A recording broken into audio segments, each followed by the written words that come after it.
su asistencia. Yo voy a hablar un poco sobre la necesidad de la actualización de los reglamentos de construcción. Los compañeros del SNET que me han precedido, del Observatorio Nacional que me han precedido, concuerdo con ellos en la belleza del monitoreo que hacen. Tenemos unas estaciones de vigilancia espectaculares que debemos de aprovecharlas, y es un poco de lo que yo voy a hablar en este momento. El tema que quiero abordar es sobre un reglamento para la seguridad estructural de las edificaciones y si lo necesitamos.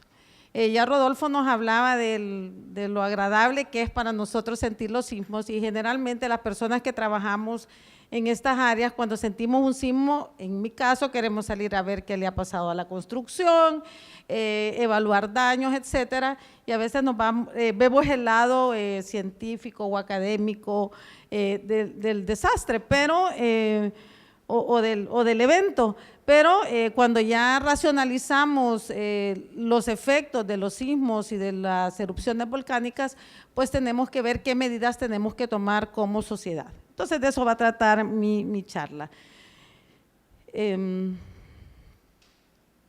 Ahí tengo una foto del terremoto del 13 de febrero del 2001, cortesía casi todas las fotos de un compañero de la Universidad Nacional, Manuel López. Este es la Alcaldía Municipal de San Vicente, la Iglesia del Pilar y Cojutepeque, todos del 13 de febrero. Pueden ver el nivel de daños que tuvimos con ese terremoto y vamos a hablar un poco de esas cosas. Bien, quiero tratar el tema bajo 4 aspectos. Primero, el contexto del tema, hablar un poco sobre los códigos o reglamentos de diseño estructural, una lámina para no aburrirlos. Luego, cuál es la situación en la que nos encontramos actualmente después de los últimos sismos severos que hemos tenido, que son los del 2001, y luego reflexionar sobre si necesitamos hacer algo como país o estamos bien. Como les decía, tenemos un observatorio nacional de primer nivel, no tenemos ninguna queja al respecto, pero es suficiente con eso. Necesitamos hacer más para poder estar preparados para un próximo evento sísmico, especialmente de una magnitud considerable.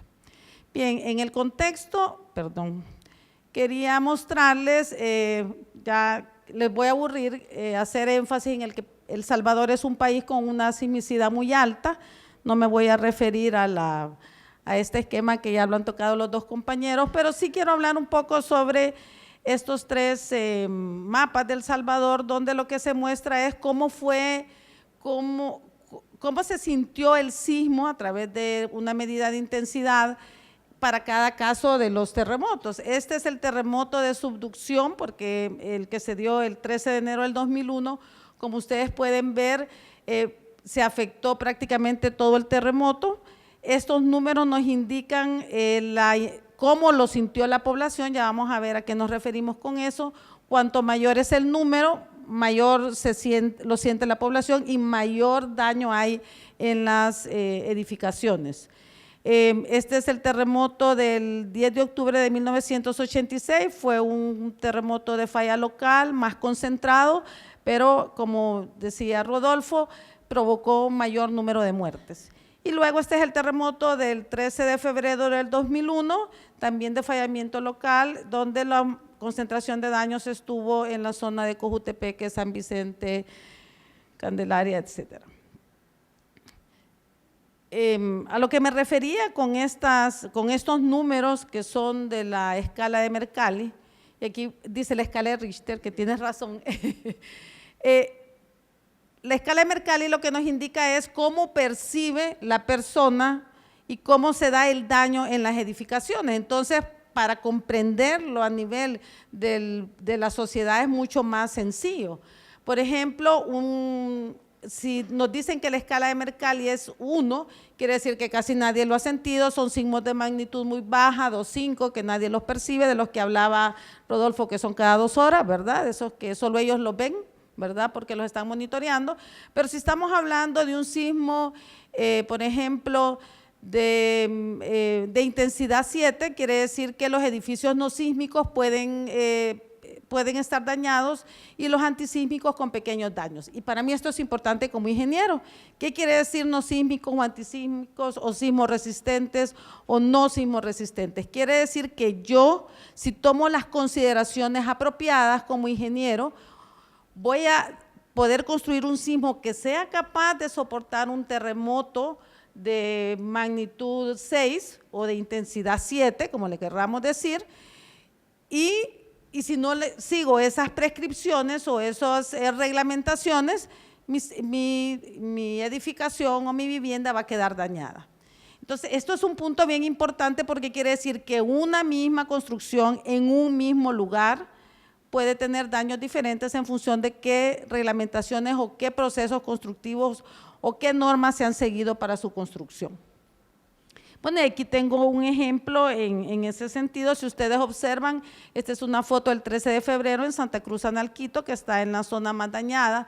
Pueden ver esta vivienda de 2 plantas, que era una vivienda de sistema mixto, del ladrillo de barro, completamente en pie, y todas las viviendas que eran de adobe y bajareque en el suelo. Entonces, eso quiere decir que estas viviendas de adobe y bajareque son más vulnerables a los sismos que un sistema mixto o un sistema de mampostería de bloque de concreto. Entonces, aquí es donde vamos a reflexionar sobre la necesidad de las reglamentaciones. Bueno, estamos claros que en nuestro país tenemos una alta sismicidad y no nos podemos dar el lujo de permitir que nuestras estructuras sean vulnerables. ¿Qué sucede si nuestras estructuras son vulnerables? Pues bueno, tenemos estos casos. Esta es una foto del Darío. El Darío tuvo una mala práctica cuando se le intervino después del terremoto de 1965, que hizo que colapsara así cuando otros edificios estaban en pie en ese momento. Es cierto que este sismo fue destructivo porque fue un sismo más superficial, de menor magnitud, pero que dañó mayores estructuras. Bueno, el triste y famoso deslizamiento de las colinas es otro tema que debemos de pensar, ¿verdad? ¿Por qué se deslizó ahí? ¿Cuántas vidas se perdieron? ¿Y cuántas casas completamente desaparecieron? Aquí les traía unas fotos para que pudiéramos ver esa situación, ¿verdad? Estamos viendo, por ejemplo, Santa Tecla, el 13 de enero salió increíblemente dañada, muchas de sus edificaciones de bajareque y adobe quedaron en el suelo. Aquí vemos una foto. La zona de Huayúa igual ustedes pueden observar, estamos viendo material de edificaciones en el suelo y edificaciones completamente en pie y sin ningún daño. Este es muy interesante, San Vicente, que fue una zona bastante dañada. Esta era una escuela de marcos de concreto reforzado, un sistema constructivo que si se siguen prácticas sismoresistentes en su diseño y construcción, no debería de haber tenido este daño. Pero si no seguimos reglamentaciones adecuadas, pues nos pasa lo que estamos viendo, acá, ¿verdad?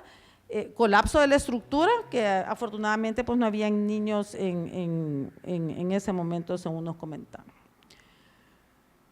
Del 10 de octubre yo creo que es uno de los eventos más críticos que nos han pasado por la cantidad de muertes que se dieron, y yo aquí quiero hacer una reflexión. Tuvimos colapso de varias edificaciones, la más triste y simbólica, la del edificio Darío. Y este es un edificio que tal vez algunos de ustedes lo recuerdan, estaba frente a la Fuente Luminosa y a la Embajada Americana, que también un edificio de construcción formal, pero que como se construyó con reglamentaciones que ya habían sido revisadas en Estados Unidos, ya no tenía la capacidad para soportar los sismos que se generaron en ese momento. Entonces, nosotros podemos tener una estructura que sea capaz de soportar un edificio, que haya sido bien construida según un código de construcción, pero las investigaciones siguen, hay actualizaciones de los códigos y es una obligación de cualquier país reflexionar sobre esa actualización para que estas situaciones no se den. Esto se había hecho con construcción formal, siguiendo un código, y falló porque el código era un código desactualizado para esa fecha. Bueno, y otro punto que aquí es importante tomar, esto se dio el 10 de octubre de 1986. No hemos tenido otro sismo en área metropolitana. tenemos una bomba de tiempo. ¿Por qué? Porque tenemos muchas edificaciones que se reconstruyeron, por decirlo de alguna manera, que pueden estar en el mismo caso del edificio Darío, y no se le ha dado un seguimiento de ver qué edificaciones tienen que ser reforzadas o tienen que ser demolidas o fueron mal reforzadas, ¿verdad? Entonces ese es un punto que como país tenemos pendiente. Bueno, la alta sismicidad también nos provoca deslizamientos. Hemos tenido deslizamientos impresionantes como el de la Curva de la Leona. Este es lo que sucedió en la carretera en la zona de la Curva de la Leona, que nos ha generado gastos altos en la red de transporte por ese terremoto. El deslizamiento de las colinas, donde se tuvo la mayor pérdida de vidas, ¿verdad? De los dos terremotos del 2001. Perdón. Tenemos también otro problema, que son las construcciones en zonas de riesgo. Este es un ejemplo para mí muy interesante para el terremoto. Hubo un sismo el 19 de junio de 1982 de zona de subducción que se supone que generó pequeños deslizamientos en la zona del Picacho. Esto es Montebello, cuando se dio el deslizamiento en septiembre de 1982, a poco tiempo, después de un tiempo de fuertes lluvias prolongadas. Entonces, como pueden ver, los fenómenos climatológicos se nos van sumando y nos pueden ir generando daños que no tenemos la capacidad para decir, bueno, ha temblado y luego voy a tener temporal y lo que voy a tener es un deslizamiento. Una reflexión. Esta casa que se le llamó la Casa Rosada quedó en pie, los flujos bajaron por esta zona y por esta zona, solo ella quedó en pie, ustedes pueden ver todo el daño y esto es hace algunos pocos años, la casa sigue en pie, no hemos hecho nada como país y seguimos teniendo flujos de lodos, como decían los compañeros que me precedieron en la zona. Entonces, tenemos que reflexionar. Bueno, construcciones en zonas de riesgo, creo que todos estamos claros de nuestro triste problema de las cárcavas, ¿verdad? Este es pensando en la zona del reparto de las cañas, que es zona de Ilopango, donde mucha de la vivienda es de interés social, donde no hay muchos recursos. Es una pena que tengamos estos problemas y que todavía no sepamos cómo abordarlos, y se está perdiendo una propiedad privada, un patrimonio de las personas que viven en la zona. Bueno, además de las pérdidas económicas que se dan con los terremotos, un pequeño ejemplo, esto es datos de la Comisión Económica para América Latina y el Caribe de Naciones Unidas, de CEPAL. Para los terremotos de enero y febrero del 2001, las mayores pérdidas fueron en transporte, porque debido al gran número de deslizamientos quedaron muchas calles, muchas carreteras por las que no se pudo transitar, lo que hizo que se dieran grandes pérdidas de transporte. Y el otro rubro en el que hubo la mayor cantidad de pérdidas económicas fue en viviendas y asentamientos humanos, y tristemente fue en vivienda de interés social, porque el mayor número de daños fue en vivienda de adobe, bajareque o viviendas de sistemas mixtos o bloque de concreto, pero mal construidos. Bueno, esto es más de lo mismo, de lo que presentó CEPAL. Voy a hablar un poco de los códigos o reglamentos de diseño en El Salvador, una única diapositiva para no aburrirles. Los reglamentos, el primer reglamento que tuvimos fue para el uso del adobe en 1946, de ahí se genera la Ley de Urbanismo y Construcción, de la que se desprende un reglamento de diseño sísmico, que si ustedes observan es de 1966, es un reglamento que prácticamente se copió del reglamento que se utilizaba en la ciudad de Acapulco, y surge como una respuesta al terremoto del 65. Nosotros vamos como que no tenemos mucha memoria histórica, sino que vamos reaccionando en función de lo que nos va pasando. Luego se genera un reglamento de emergencia de diseño sísmico del año 89, que es una respuesta al terremoto del 86, ¿verdad? No es un esfuerzo estructurado para resolver el problema que tenemos con respecto a cómo vamos a construir edificaciones seguras. Y es hasta 1900 que se genera un proyecto en realidad para mí importante y serio entre el año 94 y el 97, donde se genera un reglamento para la seguridad estructural de las construcciones con varias normas técnicas, que es el único que no responde a un terremoto, el único de todos los que hemos tenido. Pero desgraciadamente no hemos hecho nada estructurado desde el momento. Y ya tuvimos los terremotos del 2001 y la única respuesta que tuvimos fue una norma especial para diseño y construcción de vivienda, porque fue donde tuvimos el mayor daño, como vieron, y las mayores pérdidas, y una norma para diseño y construcción de hospitales y establecimientos de salud, porque fue también un sector muy dañado y que tiene que estar en pie a la hora de la emergencia. Ahora tenemos ya 2 reglamentos técnicos solamente para vivienda social que han sido producto de investigaciones con la UCA y la UES y con la cooperación japonesa a través del Viceministerio de Vivienda, que sí son obligatorios, pero esto solo es para vivienda de interés social y es en respuesta a los terremotos del 2001. Entonces yo creo que esto nos indica que no tenemos un esfuerzo estructurado en un tema que si tenemos un terremoto como el del 10 de octubre del 86, no vamos a saber ni qué nos va a pasar, ni vamos a poder responder en el momento de una manera para decirle a cualquier familia o a cualquier persona que quiere entrar a un edificio público, puede entrar o no puede entrar o qué podemos hacer. Bien, la situación actual, bueno, tenemos una hiperurbanización y presión de la población por acceder a vivienda digna, ¿verdad? Estamos viendo que la gente se ubica en quebradas, se ubica donde puede, mucha desigualdad social, muchos edificios en zonas discutibles, ¿verdad? A la hora de un sismo.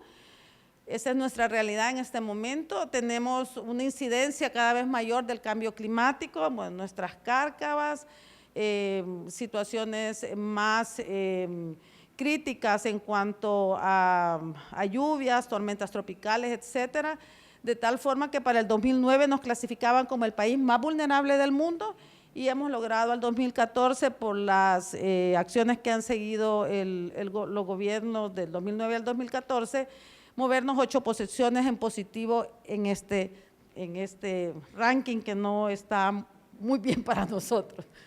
Tenemos una normativa desactualizada, que ya lo habíamos dicho anteriormente, y lo que es más triste, instituciones trabajando separadamente la temática desde diversos ángulos, pero hacia un mismo fin, ¿verdad? Ese es un problema que yo veo. Nosotros como UCA tenemos una buena relación con medio ambiente, tenemos una relación con la UES, pero les ayudamos cuando ellos nos piden, pero no con una visión de qué vamos a hacer por disminuir la vulnerabilidad estructural de las construcciones en este país.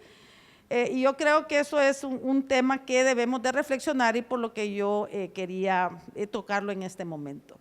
Creo que todos los que estamos aquí tenemos una visión clara de la necesidad, pero todos lo abordamos desde distintas perspectivas y lo que necesitamos es poner esas perspectivas, en un mismo camino para poder tener un código que nos permita disminuir nuestra vulnerabilidad. Mi pregunta última, ¿es necesario hacer algo como país? ¿Qué creemos? ¿Verdad? Entonces, ¿cómo pienso yo que esta es mi visión, ¿verdad? Que podemos lograrlo.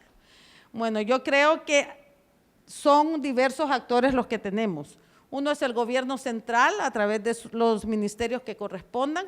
La población, obviamente yo creo que nosotros tenemos como población un papel de involucrarnos y exigir, porque el terremoto es democrático, como lo dijo anteriormente el compañero, y además de democrático, igual no le va a afectar a todas nuestras casitas, ¿verdad? Las que estén bien no las va a dañar y las que estén mal, pues, las que estén bien no serán dañadas y las que estén mal, pues las tendremos que reconstruir o reparar. Tienen que estar los gobiernos locales, obviamente, porque ellos dan los permisos de construcción, la cooperación internacional para poder obtener fondos que nos apoyan. Ustedes han visto lo que JICA ha apoyado al Ministerio de Medio Ambiente, nos ha apoyado a la UCA también, las ONGs que intervienen en estos territorios, el sector privado que es el que construye y obviamente la academia, ¿verdad? ¿Y qué es lo que pretenderíamos nosotros que se siguiera? Pues tener un marco legal que asegure prácticas sismo resistentes y que en primer lugar garantice la vida, ¿verdad? Obviamente, ese es el primer objetivo y luego garantice la propiedad privada y pública. Yo desde la academia, ¿qué les puedo decir? Nosotros trabajamos en investigación, la parte que nosotros como academia podemos participar es en la elaboración de códigos de diseño desde la investigación teórica y la investigación experimental. En esto hemos trabajado mucho con la cooperación japonesa y con la Universidad de El Salvador y con el Viceministerio de Vivienda. Hemos trabajado en un proyecto desde el 2001 enfocado a vivienda de interés social. Hemos investigado todos estos sistemas estructurales de los cuales se generaron los reglamentos, los dos únicos reglamentos que hoy son exigibles en el país, ¿verdad?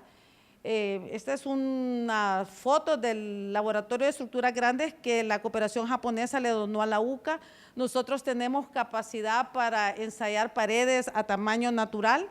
Esta es una pared de 6 metros de largo por 3 metros de alto, ¿verdad? Podemos ensayar cualquier tipo de sistema constructivo. Esta es la mitad de una casita de interés social con una longitud de 6 metros en esta zona y 3 metros entrando en la foto.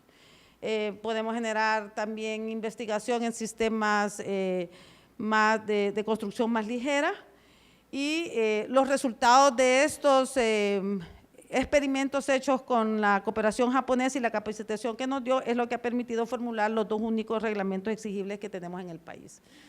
También hacemos investigación numérica con modelos para calibrar los resultados de los laboratorios. Podemos simular a través de un ensayo en el cual la carga se aplica de una manera muy lenta lo que le va a suceder a una estructura cuando se le aplique un sismo o cuando se genere un sismo. Y hemos tenido resultados bastante interesantes que se utilizaron en la normativa en los que se corroboró lo que vimos en los terremotos.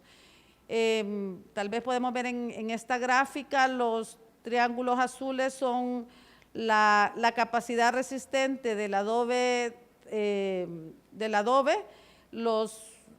el rojito es mampostería confinada y los verdes y el círculo morado son sistemas más resistentes que son el bloque de concreto y un sistema prefabricado llamado bloque panel.